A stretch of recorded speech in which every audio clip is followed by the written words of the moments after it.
welcome to PMP Exam Study Strategy.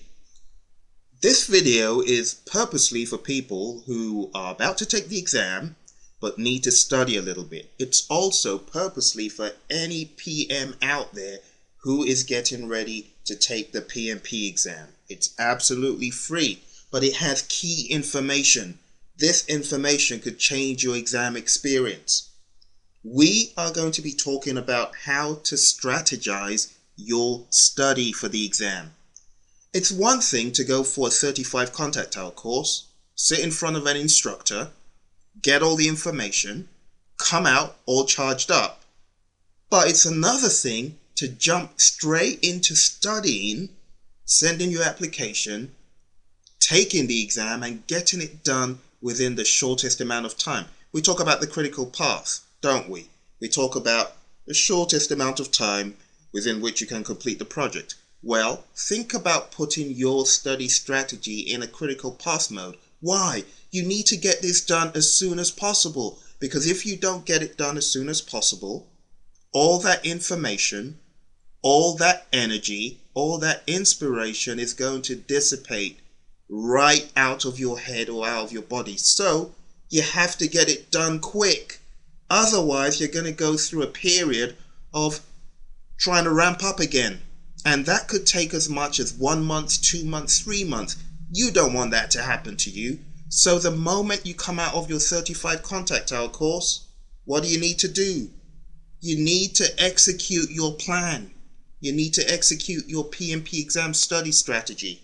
Now, different people have different study strategies, different approaches, different styles. Some people think, oh, I'm a visual learner. I can only learn when I look at slides or presentations, or when I'm looking at a book, or when I'm looking at an image. That's fine. You have other people who are like, I can only learn when it's hands-on. They have to have something in hand. Maybe it's going to be a template, maybe a tool, something tangible that they can relate to, and then they get the concepts better.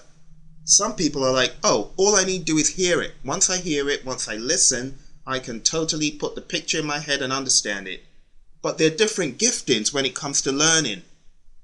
You need to find out which one is best for you, and you need to create a PMP exam study strategy around your best approach, or around what fits you best.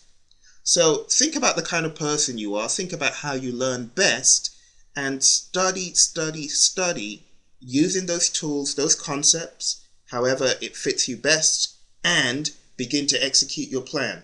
So let's jump straight into this presentation and begin to talk about study strategies for the exam. Our major objective is to talk about this feeling of being lethargic to apply for the exam. Lots of people have taken the 35 contact hour course, but they just can't get round to applying for the exam. You need to get over that hump, all right? And the best way to do it is to set aside a day to close that chapter in your life, which is the chapter of the hanging PMP or CAPM application. Now, I've been there. I've done 3 PMI exams.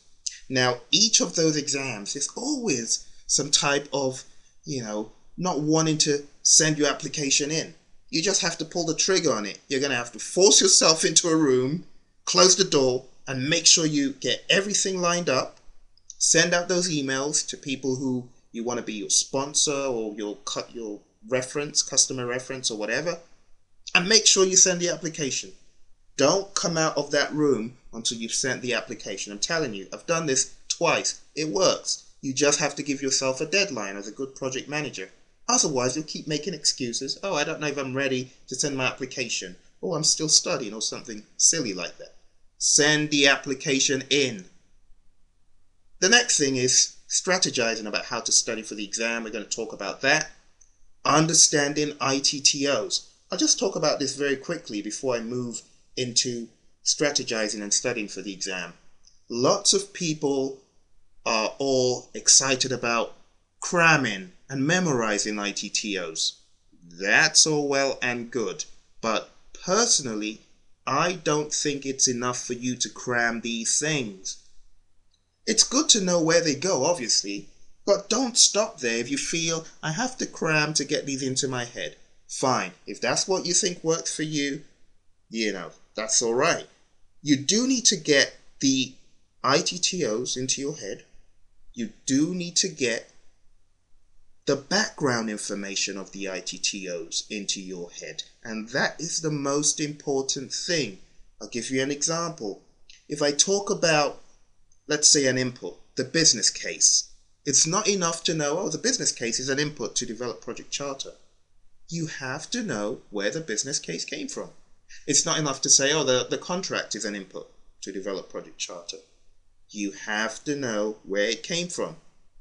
It's not enough to say, oh, planning, meetings, and analysis is a tool and technique.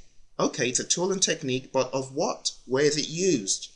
Or you talk about decomposition. Okay, how many places is decomposition used? How many processes is decomposition used as a tool and technique?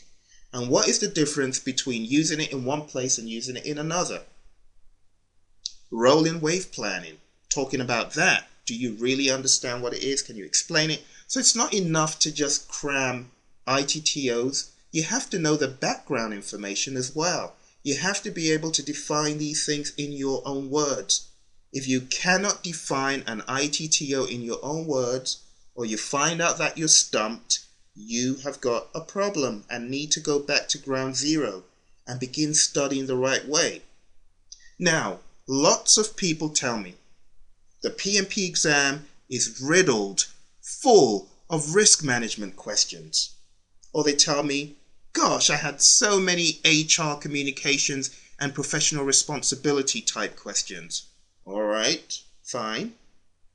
But the problem they face is the questions seem to dig deeper than just on the surface. So it's not enough to know, oh, in human resource management, we do develop human resource plan, and then we do acquire project team, and then we do develop project team, and then manage project team. It's not enough to just know the order, right? For the CAPM exam and PMP exam, you definitely need to know the order, but it's not enough.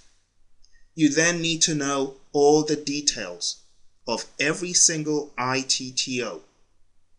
Not just which ITTOs are used in this process, but the detail. If you can't define it in your own words, problem, go back. One of the things my students do very often is they use flashcards, and they go through the flashcards, and if they come across an ITTO that they don't know, they mark it and go back. It's a no-brainer. Why would you just cram the name of something without knowing what that thing is really, right?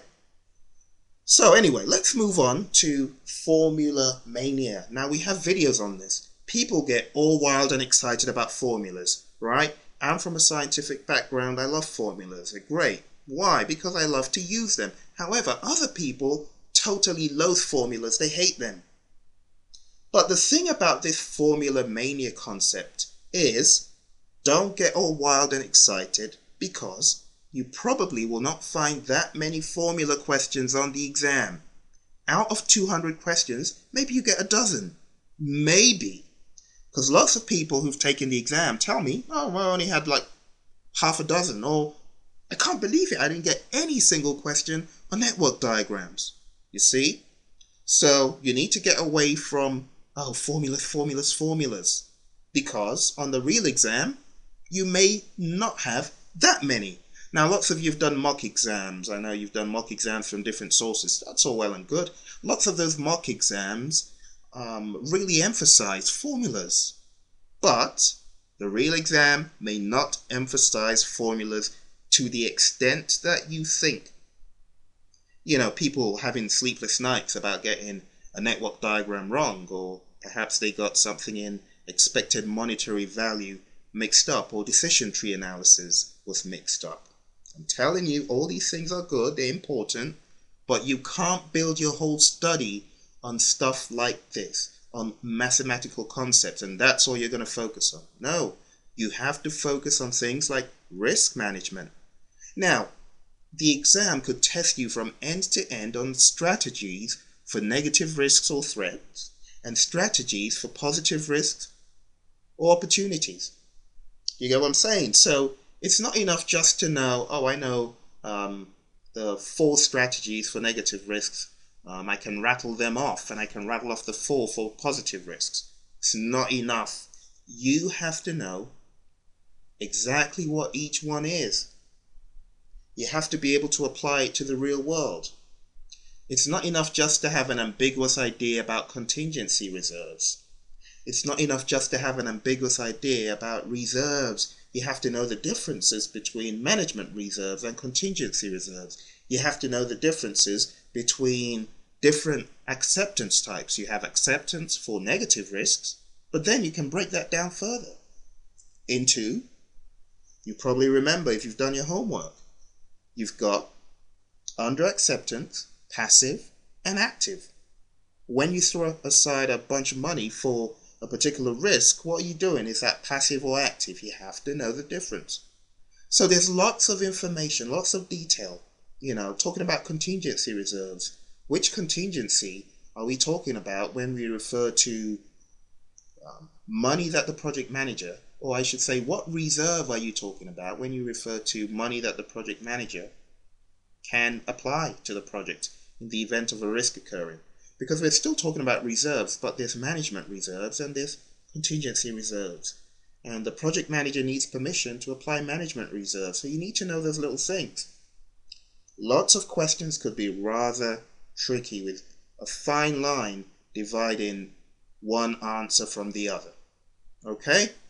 Now, talking about mock exams, my strategy for using mock exams is don't just go through the experience of finding out how much you know. The reason why you are taking a mock exam is you're trying to find out how much you don't know. And it's the amount that you don't know that you need to focus on, right? So if you get like an 80 out of 100, don't go away saying, oh, I got 80% out of 100, I'm going to pass the PMP exam. It's the wrong attitude. What you need to do is be very concerned about that 20% that you didn't pass. And you need to be thinking, gosh, I got 20% of the questions wrong. What would happen if, on the real exam, I get 3 times these amount of questions? How on earth am I going to pass? For that reason, you need to take those 20 questions you got wrong and you need to study why you got those 20 questions wrong. Because I don't know if you've noticed this on professional exams. You could have one question with one scenario and you move to the next question and it's almost like the same question, but a slightly different question asked on the final sentence. So you could have a situation where if you don't know one question, it could be a nightmare for like 2 or 3 questions more. And on some of my PMI exams, like the schedule professional and the risk professional, I have seen questions come up in different forms, but they're very close. And if you had no idea of that concept, you're going to get like 3 or 4 questions downstream all wrong. So you need to ensure that you close the gaps. That's the whole idea about a mock exam. It's not just to gauge how much you know. It's really to gauge how much you don't know. And what you don't know could be very dangerous to you if you do not close the gaps. So even if you got like an 80 or 90, don't go away feeling all happy and confident. You should go away extremely worried. I tell my students, try to get 100. I don't care which mock exam you're doing, whether it's on the web somewhere, whether it's free. And one of the reasons why you need to do this is lots of times these answers might be loaded with information that could help you in other questions that you experience on the real exam. Just understanding one concept around a particular area could help you on so many other questions. So when you find out, oh, I don't know this, it should be great cause for concern for you. Strategy for practice tests, same thing. Some people think, oh, it's just a practice test. Okay, it's not the 4-hour mock exam. Look here, man, that test could be as beneficial to you as the mock exam if only you used it the right way. Now, the reason why lots of people fail on the mock exam, not even the real exam, on the mock exam is because they haven't closed the gaps from the practice tests. If you do the practice test and you close your gaps, you maximize your chances of answering questions on the mock exam properly. Okay? So when I talk about practice tests, I'm talking about 20 question tests, 15 question tests, 30 question tests, and so on. There are lots of tests, lots of quizzes out there.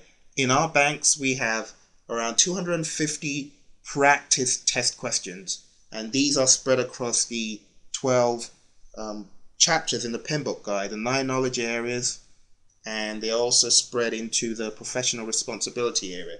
Now, just a heads up, just in case you didn't know, the exam is going to slightly change, very slightly, in August 2011. So if you are getting ready to take the PMP exam, you definitely want to take it before August. While you've got all this information lined up in a particular order, because it's going to change a little bit, not drastically, but to some degree. So be aware of that. Now, targeting weak areas. You need to target your weak areas.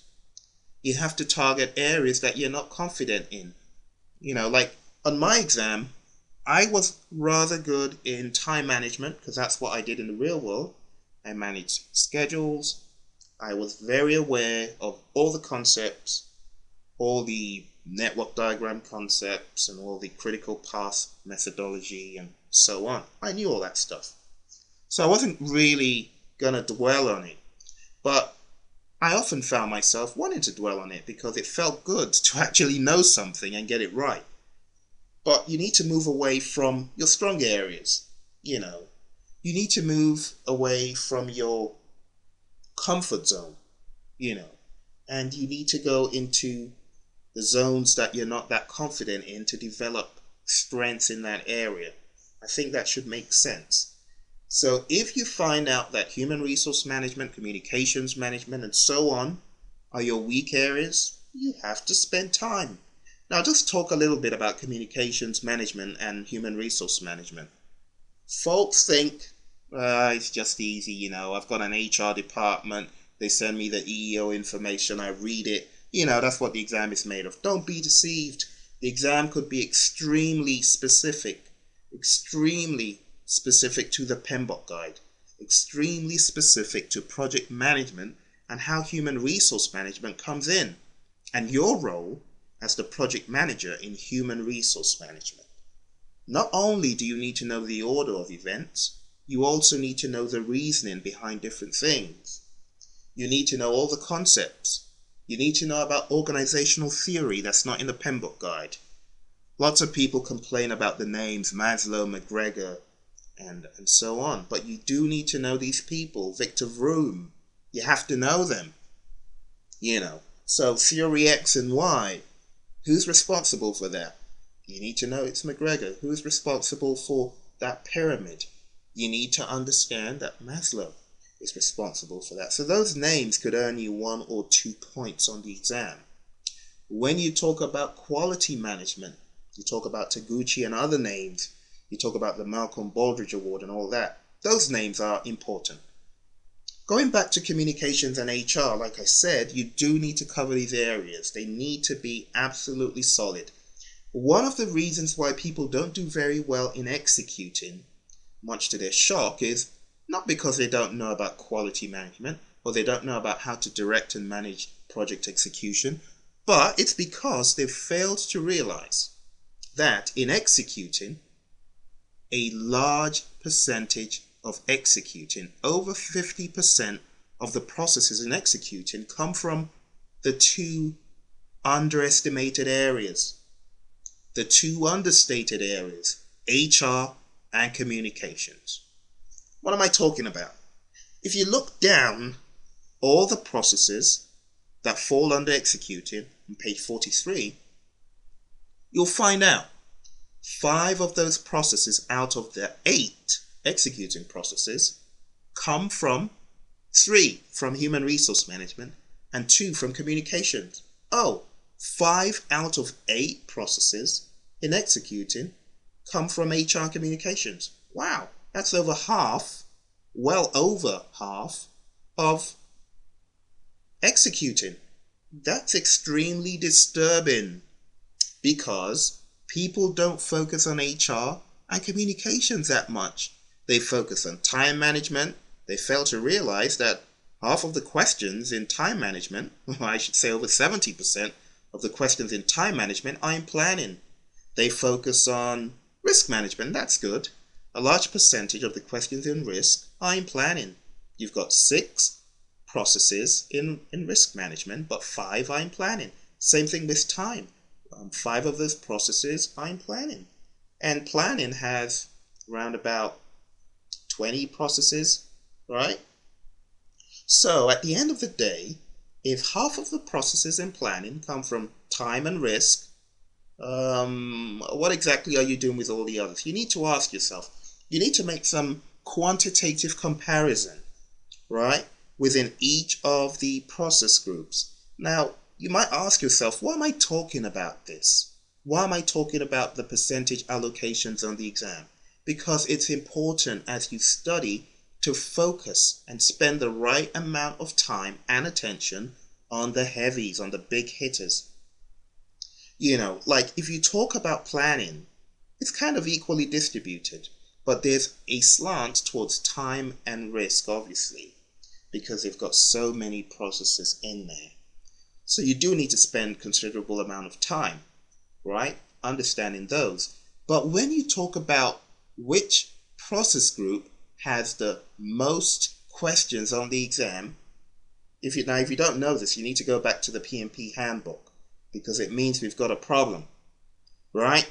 If you're taking an exam and you do not know the percentage allocations of that exam, you've got a problem. If you're taking the CAPM and you don't know the percentage allocations, and I know there are many more because the CAPM is by knowledge area, but if you don't know the heavy hitters on the CAPM, you've got a problem. Go back to the CAPM handbook or go back to the PMP handbook. Make sure you know the percentage allocations, because that's going to help you in your study. So, in executing, you might remember that 27% of your exam comes from executing. What does that tell you? It tells you that you need to spend quite a bit of time on executing. Now, if you spend time in executing, if you spend time on 8 of those processes that are in executing, you definitely need to address those 5.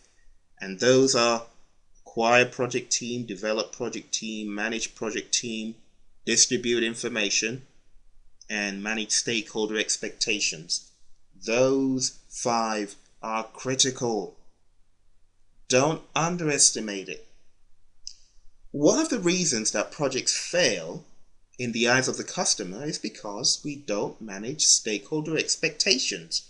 We get to the end of the project, we don't manage our stakeholder expectations all the way through. We just get requirements and run away and do stuff without constantly checking that the stakeholder is satisfied. So that's a very important concept, right? You need to understand, how do I manage my stakeholder expectations? What do I need as inputs to this? And the list goes on.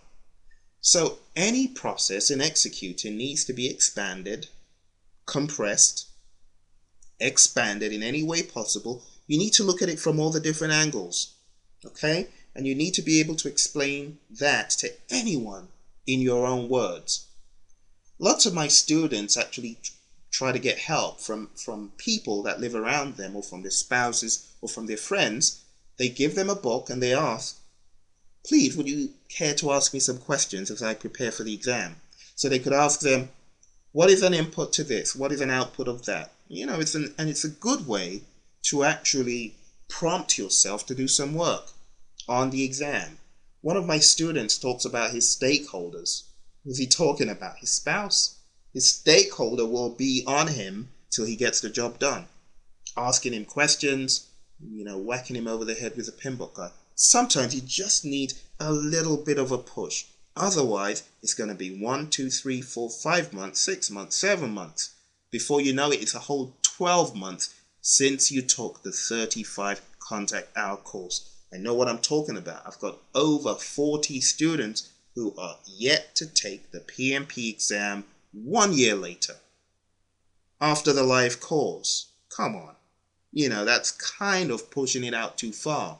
It's like starting from ground zero. All right.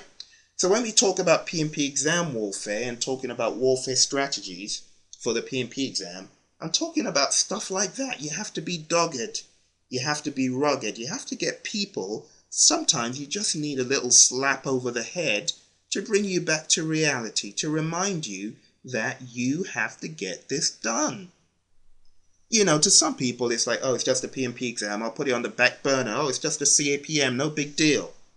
However, when those people, now I don't pray this happens to anyone, but when people lose their little bit of security in that job, I am telling you, they will be all over this stuff because they know that it's critical for their success out there in finding a job.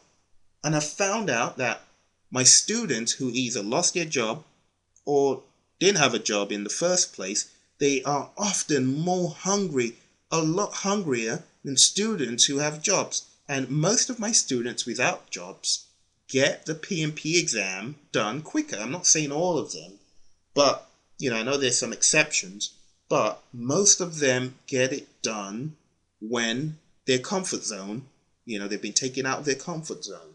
So you need to think about what will motivate me to do this. How can I get around doing it? It's not about taking the exam. It's about setting out to do something and actually achieving it. Getting to your end goal.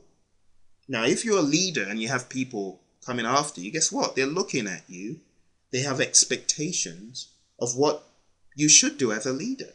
And if you don't demonstrate decisiveness and the ability to complete what you started, guess what? They're going to look at you like, well, he didn't do it, so why should I? You need to have strategies. You need to be dogged. You need to be rugged. If you need to get yourself a drill sergeant, get your spouse or get someone around you. One of my students, her son was a drill sergeant. And it's like, you need to get this done, and, asking her questions and all that.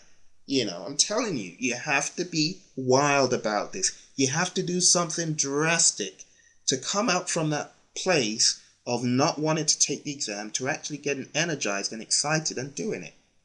Now, this is a profession. Project management is not a pastime. Project management is not something that you do, just because I'm working in this particular company and they want me to carry out these tasks, so I wear the hat of project manager, but I really know I'm going to be the CFO or the CEO or the CIO. You're making a big mistake. Project management is a lifestyle. Project management is deep within. It's like someone who's an engineer saying, I'm just doing this because I need to. That's not commitment to the profession. How would you like to go to a doctor who is not all over his subject matter? Like my dentist. The reason why I go to my dentist, the reason why I would even pay more to go to my dentist is because he is meticulous. He's amazing. He knows his craft. Now, why should I take a project and give it to you if you don't know your craft?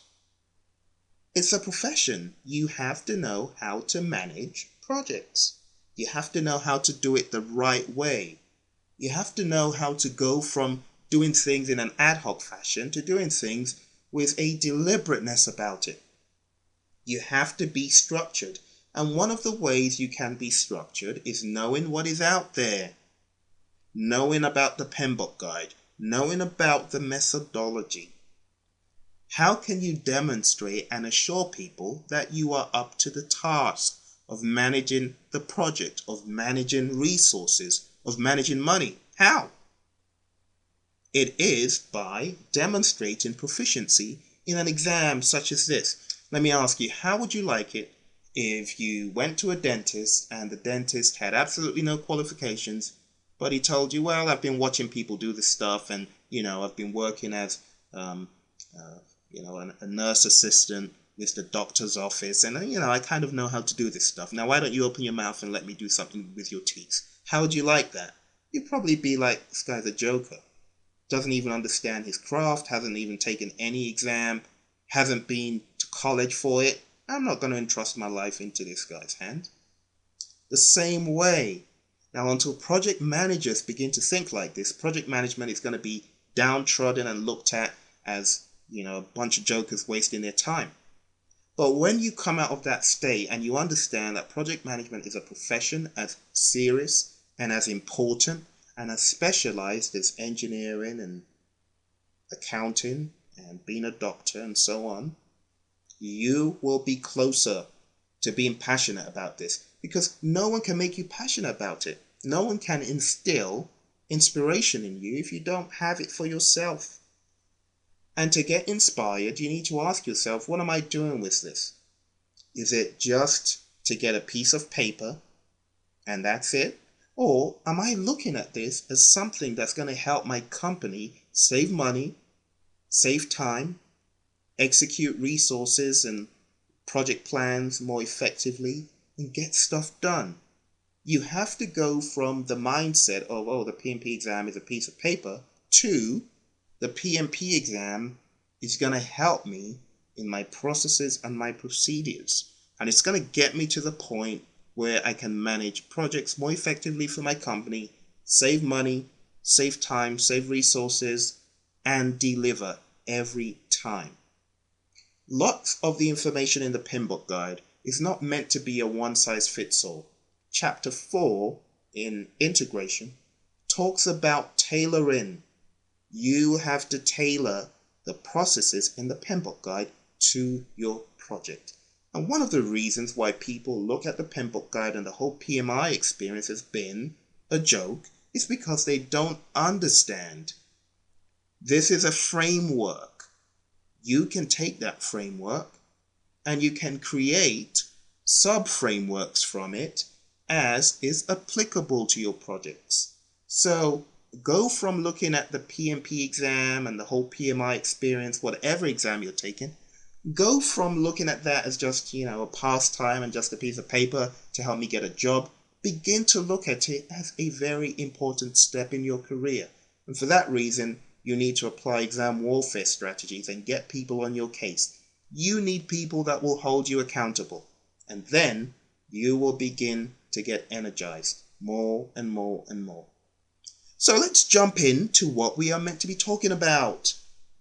Application lethargy. How do you overcome being lethargic to this whole application process? Like I said, put yourself in a room, do it now, don't wait, get it over with.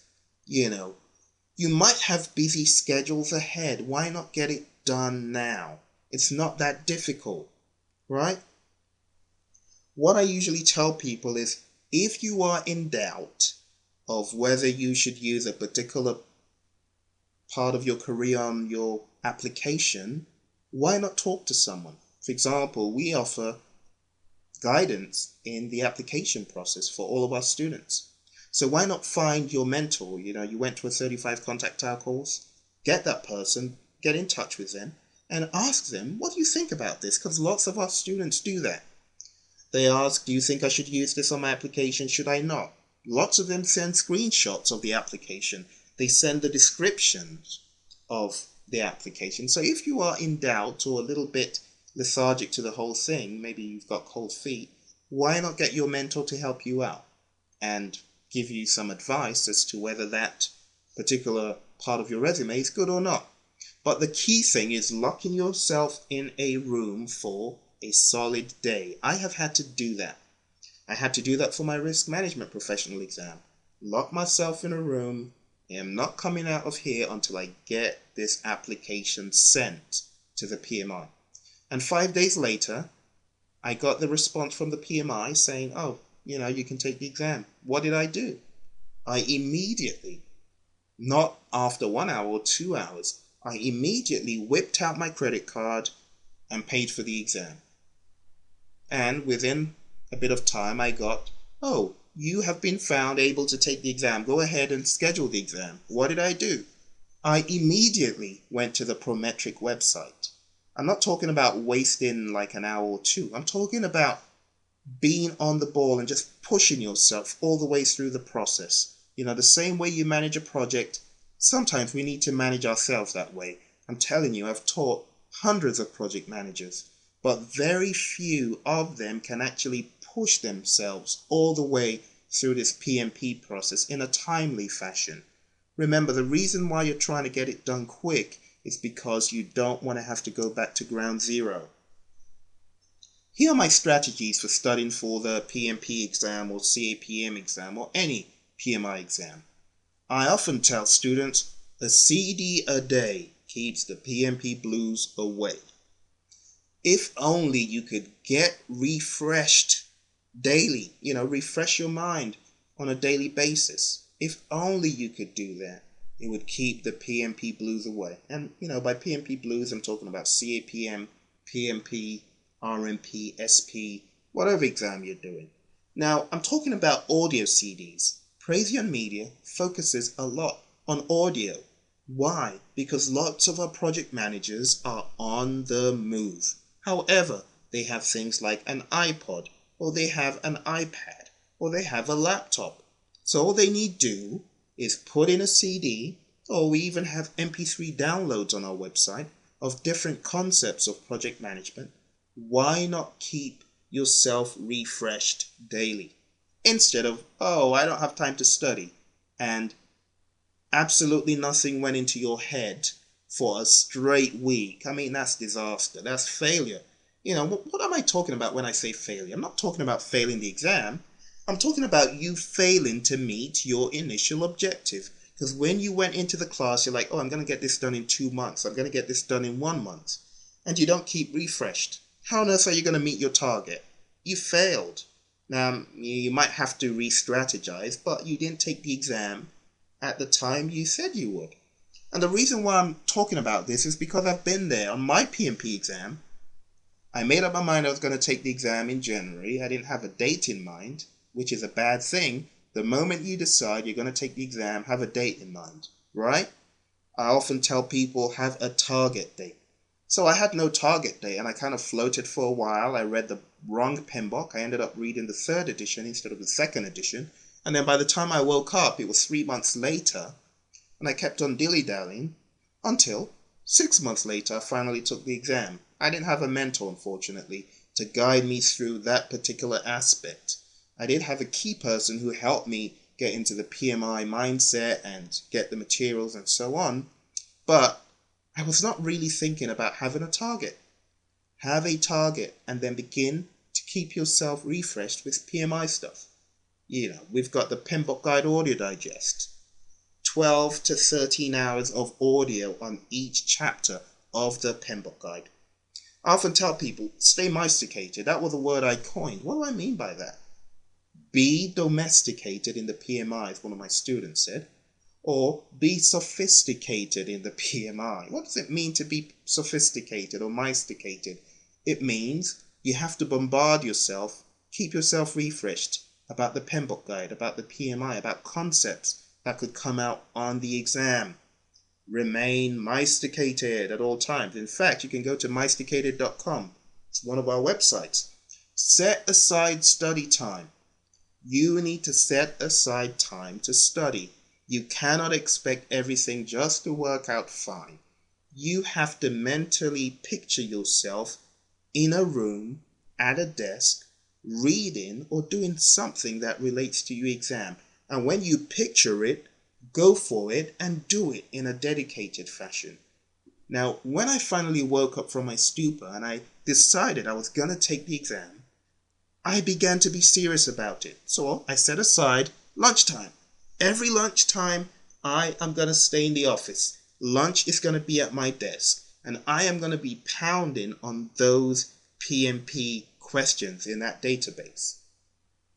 That's what you have to do. Maybe you decide, okay, I'm going to listen to a CD every day, but I'm also going to take one knowledge area quiz every day. How about that? Just do it in little steps. Before you know it, the journey of 1,000 miles begins with one step. So one step at a time, you begin to assimilate that information, reabsorb it, and before you know it, you're good to go. Go to the library. Why do I go to the library? Well, lots of times I get distracted sitting down in a place that I'm extremely at home and comfortable in, and I find myself drifting into other things, maybe answering the phone or looking at email, why not go to the library? My strategy when I took the exam was to go to the library every Saturday. Why? I didn't want, the wife to ask me to come watch Oprah or someone. Not that there's anything wrong in doing that, but I just wasn't into that for these particular weeks. I wanted to focus. So I didn't want to be distracted by anyone talking about, let's go that place. I'm like, I'd really love to, but, I really need to focus and pass the exam. That should be your approach. You might need to leave the house. One of my students talked about his 5 kids. Now, bless their hearts, wonderful kids, but they used to bug him down a little bit. So he would run out of the house and go to the office during the weekend, but he would get stuff done. Lots of times we have to be realistic. You may not be able to get stuff done if you sit down at home. Go to the library or go back to work on the weekend. Now, not only have I used this for my PMP exam, I've used this on other IT exams. I went back to the office over the weekend, got stuff done. It pays off. You're going to have to be tenacious. Now, the reason why people find themselves studying over and over and over and over again is because they do not get down to a rhythm. You have to get down to a rhythm. Every week, every day, you should have a timetable of what you're going to do. Right? Use lunch breaks, like I said. One of the things I did for my exam, I used the BlackBerry. How did I use it? I would type a number of things, a number of notes, and I would send them to myself. Back in those days, it was just the BlackBerry, the basic BlackBerry. So I would get this stuff in text on my BlackBerry, and I could be in line for coffee, at Starbucks, or I could be hanging about somewhere, not doing anything, or waiting at the doctor's office, and I would go through the information on my BlackBerry. Now, these days, we have widgets and lots of other useful things. You've got the iPhone. There are lots of add-ons and applications that you can buy. Why not use those? Cheat sheets is another thing. I often talk about using cheat sheets because that's what I did. When I took my exam in 2005, what I did was I had a cheat sheet. Now, don't try taking that cheat sheet into the exam. That's not what I'm talking about. I'm talking about having a cheat sheet, folding it up, rolling it up, or whatever you're going to do, put it in your wallet, and then bring it out when you're not doing anything. I actually use this quite a lot. I use my BlackBerry and cheat sheets, and I had lots of gobbledygook looking writing, but I could bring that out and I would look at it when I was in line. I remember standing in line, I would go for coffee or I'd go for breakfast, and would have such a ridiculously long line, but it didn't bother me. I'd bring out my cheat sheet on my BlackBerry and I'll go through the information I had on there till I mastered all the formulas. It got so imbibed into my subconscious that it just stayed there long after the exam, and I didn't have to go back, because the more you look at something, the more you absorb it, becomes part of you. Like I said, 1 practice test a day, 1 knowledge area a day. That would be the strategy I recommend to you. Now, this is a 2-week approach to studying for the exam. If you have come out from our 35 contact hour course, the PMP exam prep camp course, if you've come out from that course, strongly advise you to have a 2-week accelerated study period. Now, by the end of the 35 contact hour course, hopefully you understand chapters 1 to 12 and professional responsibility. Come August, professional responsibility is going to be rolled in. Those type of questions on PR are going to be rolled into the knowledge areas. But for now, it's kind of broken out, right? So I kind of look at a timetable where you can attack the 12 chapters and also include professional responsibility over a 2-week period. And then on the final day of this whole timetable, you will take the real exam. That is what I typically recommend. So if you look at the arrow here, on Monday you would study integration, Tuesday scope, Wednesday time, Thursday cost. Now on the days you study time and cost, you definitely need to have enough time to do that, because those are very, very long areas, especially earned value management and understanding everything that surrounds that. Friday quality, Saturday HR. You could shuffle the days. Like I said, you might want to do HR on a different day. Like if you're really busy on a particular day, you might want to shuffle how you do these things. Now, HR just needs dedication. It needs dedication, communications as well. Those need dedication. So maybe it's not a bad idea to do these on Saturday and Sunday if you are not being disturbed. Right? But it's definitely one of the heavy hitters. Time and cost. If you are working, you're definitely not going to get away with doing an accelerated, concentrated study. So, you might have to take some time off. How about that? One of my students told me, when you find an opportunity, take it. What was he saying? He has a family, and the family went on vacation, and Harry decided he was going to take the exam. He found that as his window of opportunity. And he's like, well, everyone's away. This would be a good time to really concentrate and study. I don't know when I'm going to get this opportunity ever again.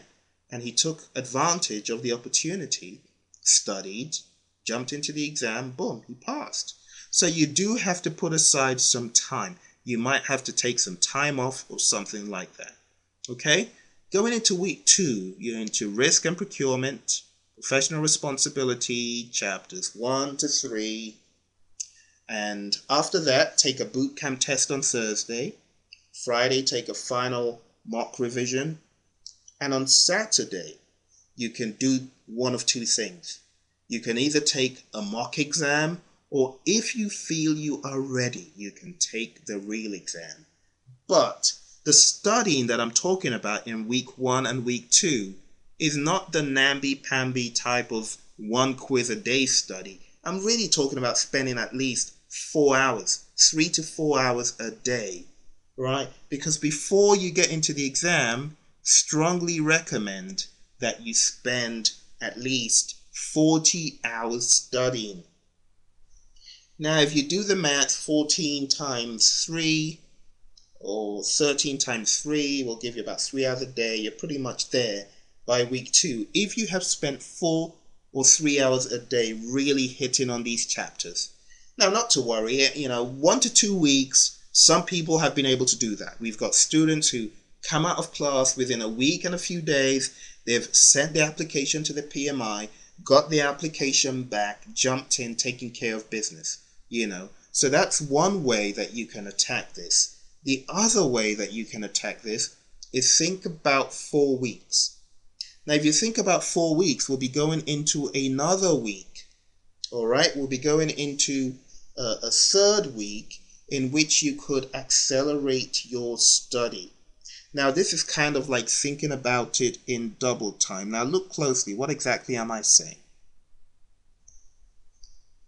So, what's the strategy for week 3? If you look carefully, you can see we've kind of given or assigned 2 pieces of work or 2 batches of work to a day.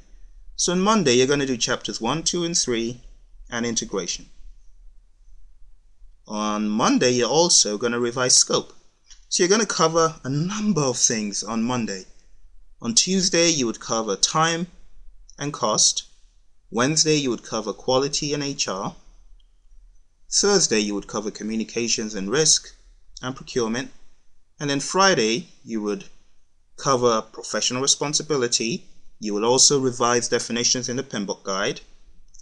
And in the glossary, lots of people forget the glossary is so important because there are lots of things in the glossary that are not in the main body of the PMBOK guide. You need to know that. Now, this is an area that's very important on Friday because you can see final revision with cheat sheet. This is the time you want to go through your cheat sheet, make sure that you understand everything on it, make sure that it's still in your head, okay? In fact, every day, like I said, I would take my cheat sheet around and make sure that I really remember the stuff in there. So that's a final revision with your cheat sheet. Hopefully you would have been doing that all the way through your study. And then on Saturday, this will be the actual PMP exam day if you are ready, right? Or you could take another mock exam, right? And then you would move into week 4. So you've got a 2-week accelerated study, right? And you could take your exam on that day, or You could move into a third week and kind of do lots of work on the different days, as opposed to one chapter or one knowledge area. You would do several things on that day, right? And then you would move into having a final revision and taking the exam if you're ready. If you're not ready, move into Sunday, study the PMBOK glossary and definitions, and then move into week 4, okay? Now, week 4, you want to be thinking about process group, the process group approach. Now, I usually tell people you can study by knowledge area or process group, but I suggest that you study in both ways. Study by knowledge area, get that into your head, know page 43 in your head by knowledge area, but also know page 43 in your head by process group. What do I mean? You should be able to visually see page 43, and you should be able to see it by process group. So in your head, I want you to be able to picture initiating, or you should be able to write this down. Under initiating, you have develop project charter in integration.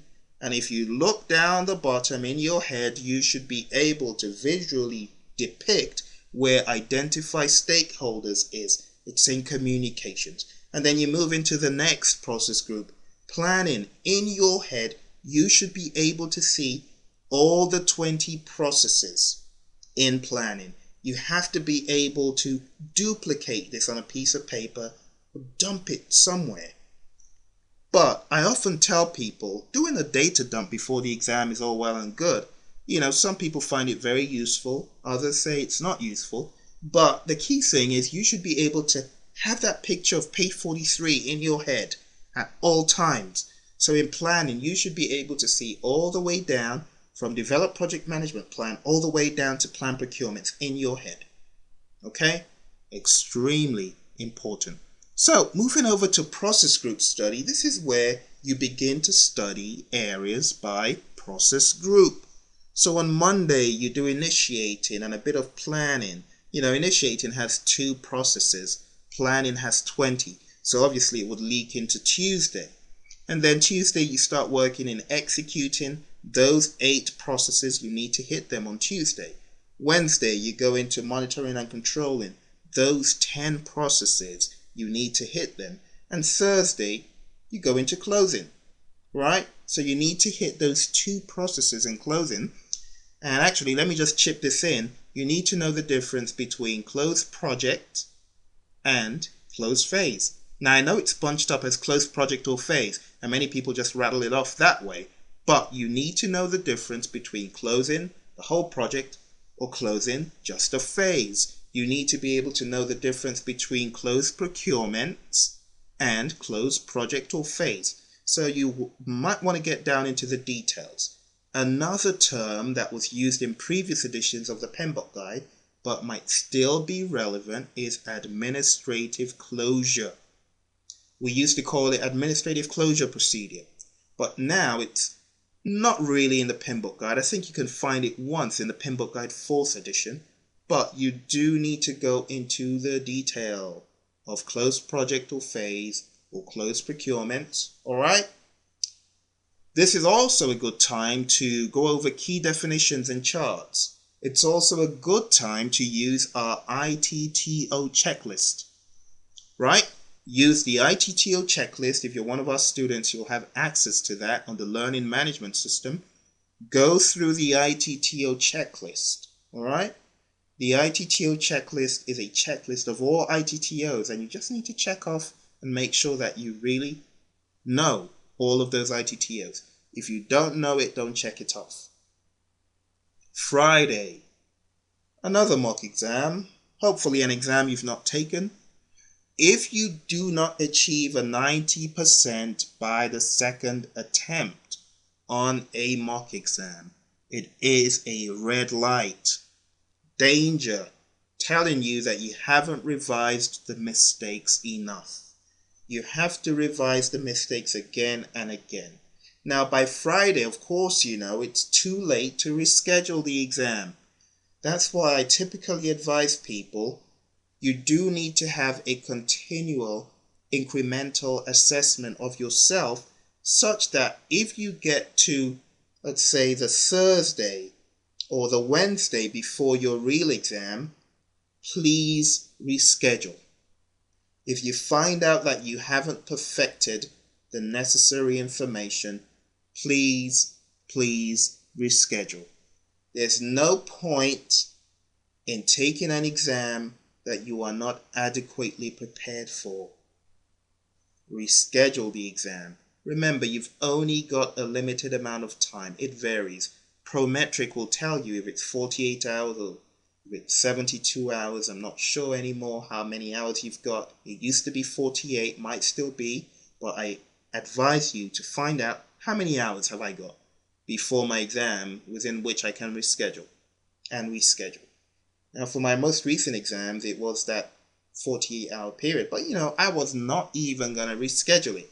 I'm like, I'm going to study and I'm going to push myself right in, And I didn't have the opportunity of doing a gazillion mock exams in my scheduled professional, my risk management professional exam. I studied, I read. Now, the resources to take all those mock exams is kind of diminished when we talk about the other exams like the scheduled professional and the risk management professional, which are kind of new. They haven't been around that long. So anyway, I did the best I could and I pushed myself in. But for my PMP exam, I was consistently getting to a point where I didn't feel I was prepared. And the reason is because I really hadn't done as many realistic tests. And I kept on having feelings of, I'm not ready. However, our mock exam is extremely realistic. Very good. In fact, most of our students tell us that our mock exam was extremely close to the real thing. Even maybe a little bit more difficult because we try to push you to the limit in your absorbing this information, in giving you the worst case scenario, and then our students go in and they're like, well, thank you, but, the exam was a little bit easier. But I appreciate you making it what it was for you, which was difficult. It was kind of difficult for me, So I try to give people the worst case scenario. I would also say that you could have two people take the exam the same day and have two totally different experiences. One person could have a boatload of easy questions, and one person could have very challenging, difficult questions. So, when you get to Saturday, this is week 4. You're taking the actual PMP exam. When you take the exam, remember the 80-20 rule. 80% of your scores, or 80% of the difficulty on the exam, right, is in 20% of the subject matter. What am I talking about? Remember, I told you a tiny little portion of the PMBOK guide is like HR and communications, but that stands for going to 20% of the questions from those two knowledge areas. So it is so important, so important to understand this rule. When you study, it's not just by studying anything, but you have to target, keep the 80-20 rule in mind. Executing is 27% of the exam. 5 processes make up almost all of executing. I need to focus a lot of attention on those 5. And you can apply that to monitoring and controlling. Monitoring and controlling, 21% of the exam. You need to focus on those 10 processes in monitoring and controlling. These things are so important. When you have gotten your study rhythm down to a T, you will begin to experience an increase in your scores on the mock exams. A very good test is take a mock exam from anywhere. You should be hitting the high 80s, 90s consistently leading up to the real exam. If you're not hitting 80s and 90s after you have taken a 35 contact hour course, it shows you that you have gaps you need to close. Close those gaps and take the real exam and celebrate your exam success. Now with that, we have come to the end of PMP study strategy. I'll leave you with this if you're one of our students. Go to the Learning Management System. If you have taken a 35 Contact Hour course, go through the PMP Bootcamp checklist. This is a checklist of key things that should be in your head before you take the exam. Now, it's not the end all be all, but it will definitely give you some ideas, right? And we discussed this in our PMP Bootcamp session.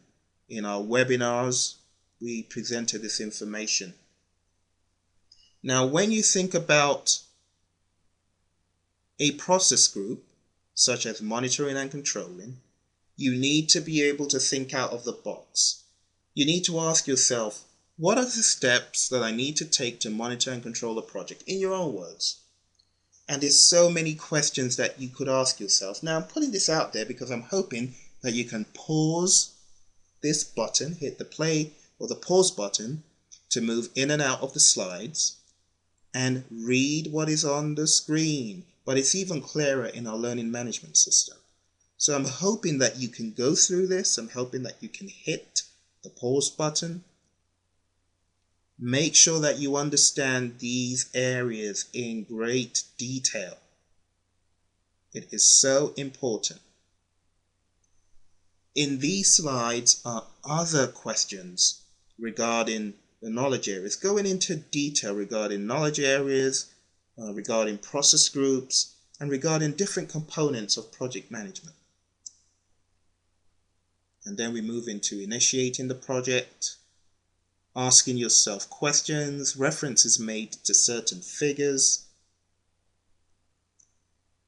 And this could be a type of cheat sheet for you, but this is really, really, really good information for you to go through. It's available on the Learning Management System, like I said. I advise you to visit www.praizion.com. Visit praizion.com. Look for the different types of materials that you think would fit your study style. Whether you want mock exams, or you want a 35 Contact Hour online course, or you want audio materials, or you need help with your PMP application, you want to get an idea of how to complete the application, all that information is on praizion.com. I advise you to reach out to someone if you need help regarding the PMP or CAPM exam procedure. And with that, we have come to the end of our study on how to strategize for the PMP exam or CAPM exam. All the best to you in your study, and remember, don't go one day without staying mysticated.